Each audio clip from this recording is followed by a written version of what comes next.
అందరికీ శుభ సాయంత్రం. నా పేరు వినయ్. నేను 9వ తరగతి చదువుతున్నాను. ఈరోజు ఒక మంచి తెలుగు ప్రదర్శనతో మీ ముందుకు వచ్చాను.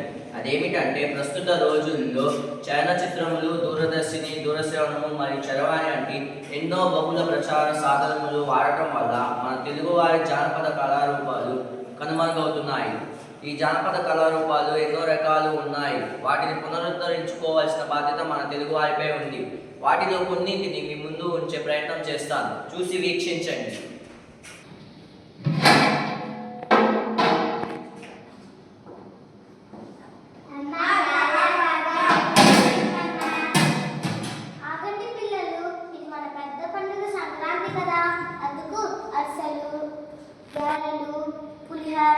ఇవన్నీ చేస్తున్నాను. సరే అమ్మా, అయితే తొందరగా పెట్టమ్మా. తప్పమ్మా, ముందు దేవుడికి పెట్టాలి, తర్వాత మన పెద్దోళ్ళకి పెట్టాలి, తర్వాత మనం తినాలి. పెద్దోళ్ళంటే ఎవరమ్మా? నాన్నమ్మలు, తాతలు, అమ్మమ్మలు. సరే అమ్మా. రాని రాని ఏదో కనుకుంటున్నారు. వెలుగుగా ఉంది. కానీ ఏం చేస్తున్నావు? పండగ కదండి, పిండి వంటలు చేస్తున్నాను. తొందరగా దేవుడికి నైవేద్యం పెట్టాలి కదా. అలాగేనండి. ఎవరు ఇంట్లో? బయటికి రాండి. ఎవరో వచ్చారో చూద్దాం కదండి. ఎవరయ్యా నువ్వు? నేనే, కోమదాసుని. ఏంటి కోమదాసుని, పండగ పూట ఎలా వచ్చావు? మాకు చాలా పనులు ఉంటాయి కదా. నాకు కడుపు నిండా అన్నం పెట్టి చేతి నిండా డబ్బులు ఇస్తారని వచ్చాను. ఇవ్వకపోతే దూకి చచ్చిపోతాను. ఎందుకులే, పండగ పూట ఇంత అవసరాలు. డబ్బులు ఇస్తారా, దూకి చచ్చిపోమంటారా? ఎందుకే పండగ పూట ఇంత అవసరాలు? తీసుకొస్తాను ఉండు. భోజనం చాలా బాగుంది, భోజనం చాలా బాగుంది. ఇగో ఈ చేతి నిండా డబ్బులు. అది నిండా భోజనం పెట్టి చేతి నిండా డబ్బులు ఇచ్చారు. మీ కుటుంబం చల్లగా ఉంటుంది. పిల్లలు మీరు కూడా చల్లగా ఉంటారు. నేను కొమ్మదాసిని, వెళ్ళి వస్తాను.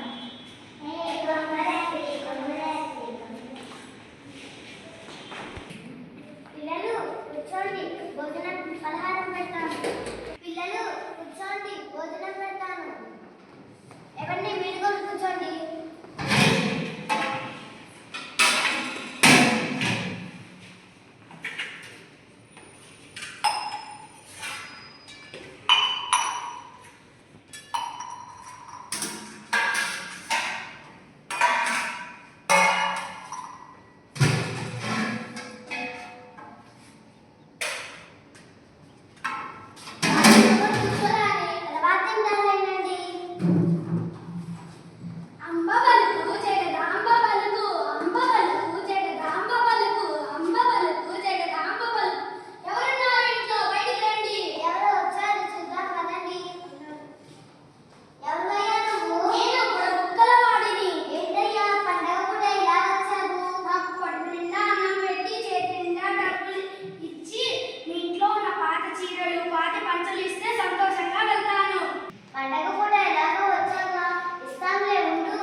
పనులన్నీ అయిపోయాయి. దేవాలయానికి వెళ్ళి దర్శనం చేసుకుని వద్దామండి. సరే రాని. సోది చెప్తానమ్మ, సోది చెప్తాను, సోది చెప్తానమ్మ, సోది చెప్తాను. జరిగింది చెప్తాను, జరగబోయేది చెప్తాను. నేను ఎరుకుసాన వచ్చాను. ఏమండి, ఎరుకుసాన వచ్చిందండి. నాకు మంచి మాటలు చెప్పించుకోవాలని. అలాగేనండి. ఏంటి ఎరుకుసాన, పండగ పూట ఎలా వచ్చావు? పండగ పూట నాకు మంచి విషయం చెప్తాను వచ్చానండి. అవునా? అవునా ఎరుకుసాన? సరే మరి చెప్పు. చాలా నిండా బియ్యం, చేతి నిండా డబ్బు తీసుకురాదండి.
భోజనానికి చాలా సమయమైంది. వెళ్దాం పదండి. నేనే పిట్టలగాడు. నేను ఎన్నో యుద్ధాలు చేశాను. యుద్ధంలో శత్రువుడు హతమార్చాను. నేను గొప్ప వీరుడిని, పిట్టల దొరని. ఏమయ్యో పిట్టల దొర, నీ గొప్పలన్నీ మా దగ్గర కాదు. పోయి పిట్టల దగ్గర చెప్పుకోపోవయ్యా పిట్టల దొర. మీరు కూడా ఇక్కడి నుంచి వెళ్తారా, లేకపోతే ఒక్కొక్కరు పిట్టల్లా కాల్ చేయమంటారా? ఎందుకులే పంటలు పుట్టిన తప్పన్నారు.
మీరందరూ ఈ జానపద కళల్ని చూసి బాగా ఆనందించారు.